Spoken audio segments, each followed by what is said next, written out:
गंभीर विषय पर चर्चा जब हो रही है तो सरकार के प्रमुख विभाग के मंत्री को बोलते हुए बैठे बैठे टोकना ये विपक्ष को शोभा देता है क्या?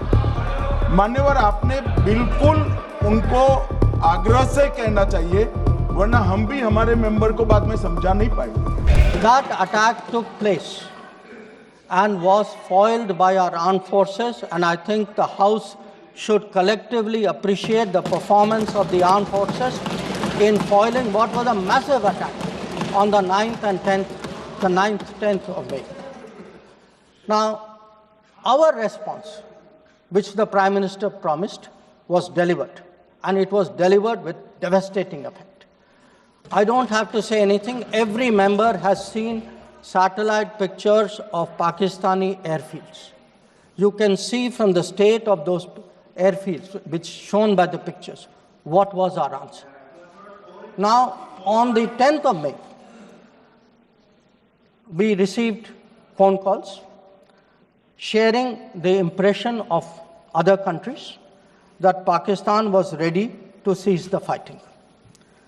Our position was, if Pakistan was ready, we needed to get this as a request from the Pakistani side through the DGMO channel. That is exactly how that request came. Now, I want to make two things very clear, sir. One, at no stage in any conversation with the United States was there any linkage with trade and what was going on. Secondly, there was, please listen.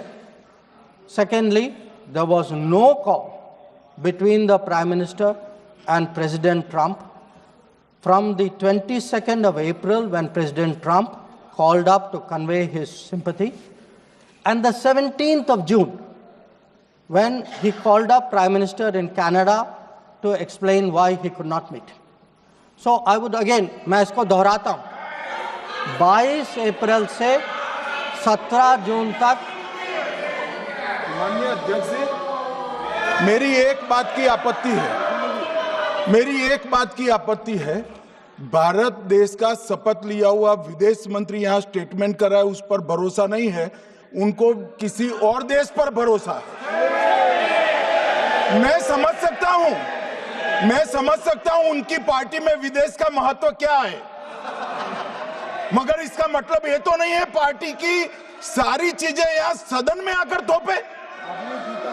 Bharat के विदेश मंत्री पर भरोसा नहीं करोगे? Oath लिया हुआ व्यक्ति यहाँ पर बोल रहा है, ही इज रिस्पॉन्सिबल। माननीय अध्यक्ष जी, इसीलिए ये वहां बैठे हैं और 20 साल तक वहीं बैठने वाले हैं।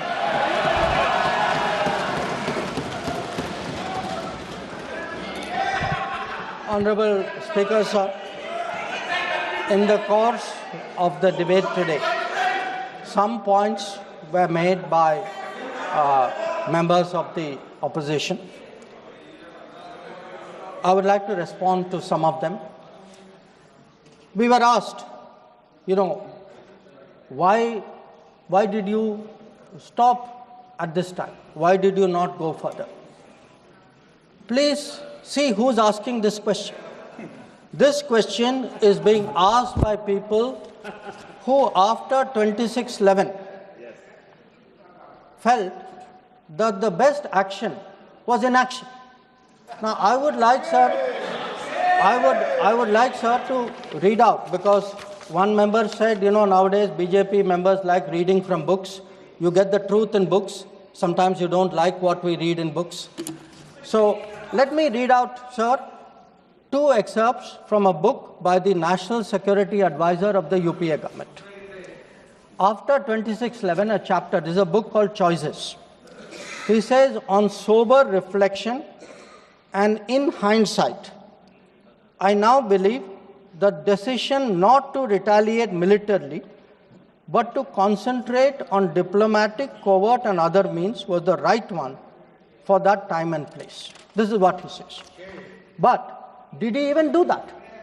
Because 26/11 happened in November of 2008. What was the reaction? The reaction was Sharm el-Sheikh.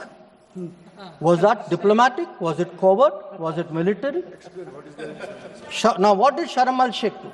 In Sharm el-Sheikh, the then government and the Pakistani Prime Minister agreed terrorism is a main threat to both countries.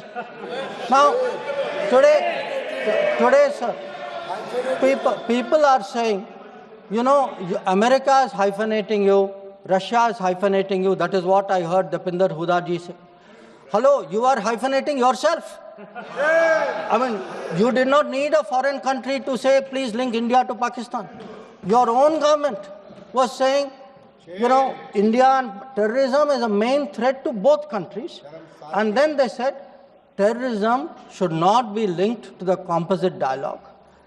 And worst of all, they accepted a reference to Baluchistan in that. Now, here is a country reeling after 26/11. And you are equating Baluchistan and 26/11, what happened in Mumbai? And you are saying that the perpetrator and the victim have both got a problem. And then now you are asking me, why didn't you go further? People who did nothing are asking a government which did so much, saying, why didn't you do more? Now, you might think, sir, that this is a one-off. But this is a habit, because this is the thinking in that part of the house. Some years ago, there was, if you remember, sir, the Mumbai train bombing.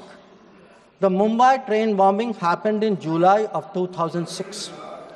In September of 2006, 3 months after the Mumbai train bombing, at Havana, the UPA government, with its Pakistani counterpart, condemns all acts of terrorism as though we are both again equal, and agrees that it's a scourge that we need to effectively deal with together. And then they directed again resumption of dialogue. So what I want to highlight is, for people who did nothing to have the temerity, the gumption today to ask a government which did so much, which brought down Bhavalpur and Muridke, to say, why didn't you do more? I think it's extraordinary. Now, sir, we also heard from one of the early speakers saying we are now facing a two-front, and that the leader of opposition has been warning us about two-front. Now, all I can say, sir, is the person who said it, and maybe the leader of opposition, must have missed their history lessons in school. I'll tell you why. Because I would like to walk you through the history of this two-front. The two-front started because of something called POK. POK was created in 1948-49 by the government of this country by not completing the job of what was to be done. Now, sir, the House should note these dates. The two-front started 1963, when the Shaksgam Valley was ceded by Pakistan to China as a result of an agreement. Then in 1966, the Karakoram Highway was agreed upon, which took 20 years, was completed in 1986. Now, references were made to China-Pakistan military collaboration. So when did this collaboration start? I'll give you the year, 1966. In 1966, the first Chinese military supplies went to Pakistan. When did nuclear collaboration start? 1976. 1976, when Bhutto arranged for China-Pakistan to get together on this. And in 1980s, when Prime Minister Rajiv Gandhi was visiting China and Pakistan, that was when the nuclear collaboration was at its height. Now, let me go further. You will say, why are you talking history? So let me bring this further up. 2005, Pakistan-China Treaty of Friendship and Cooperation. 2006, Pakistan-China Free Trade Agreement. 2013, handing over of Gwadar to China, Gwadar port to China. May 2013, announcement of China-Pakistan Economic Corridor. So, sir, we are getting warnings about a US-China, Pakistan-China collaboration when this collaboration has been going on for 60 years? Now, let me also address two other points. There was a reference made to IMF that, why did you not stop? Why did you not stop? आपने सवाल उठाया तो जवाब भी सुनना पड़ेगा. आपने उठाया ना, आपके उपनेता ने उठाया, आपने सुनो जवाब. अब जैसे सवाल करोगे वैसे जवाब सुनने पड़ेंगे. Sir, the IMF loan which was given was approved in September 2024. It was an extended fund facility of $7 billion. Now, sir, the House should know, Pakistan is a serial borrower from the IMF. I think 16 or 17 times they have taken IMF package. Now, very interesting comparison, sir. In 2008, Pakistan got a standby arrangement of $9.70 billion. In 2013, it got another one of $5.9 billion. So the very people who are concerned today at a 7 billion package should remember a 15 billion package went through for Pakistan during that tenure.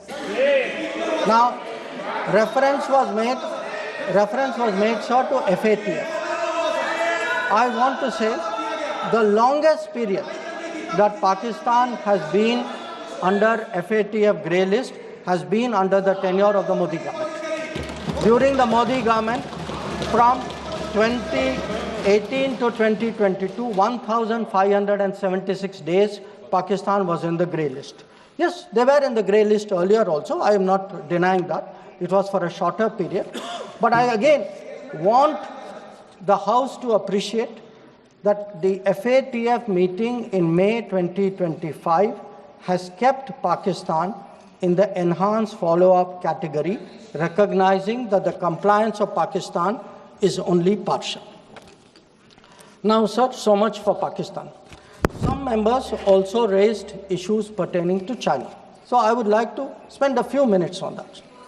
So I would first like the House to appreciate, because today we are getting these lectures saying China is a great danger, China, Pakistan are together, we are warning you.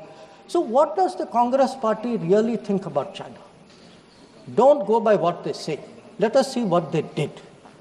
In 2005, China was designated as a strategic partner during Prime Minister Wen Jiabao's visit to India. Strategic partner. And there is a concept, very famous concept called Chindia, sir, a belief that China and India have common interest, and the main proponent of Chindia is the party spokesman of the people opposite. Now, some mention was made about visits, including my visit. Yes, I went to China. I went to China to make our position very clear about de-escalation, about trade restrictions, and about terrorism. I did not go to China for the Olympics. I did not go to China for secret agreements. I did not go.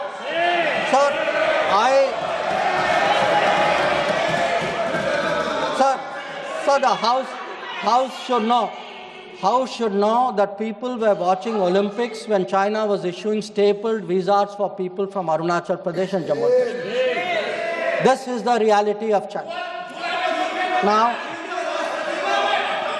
let me really tell you, sir, how is the relationship with China. Some years ago,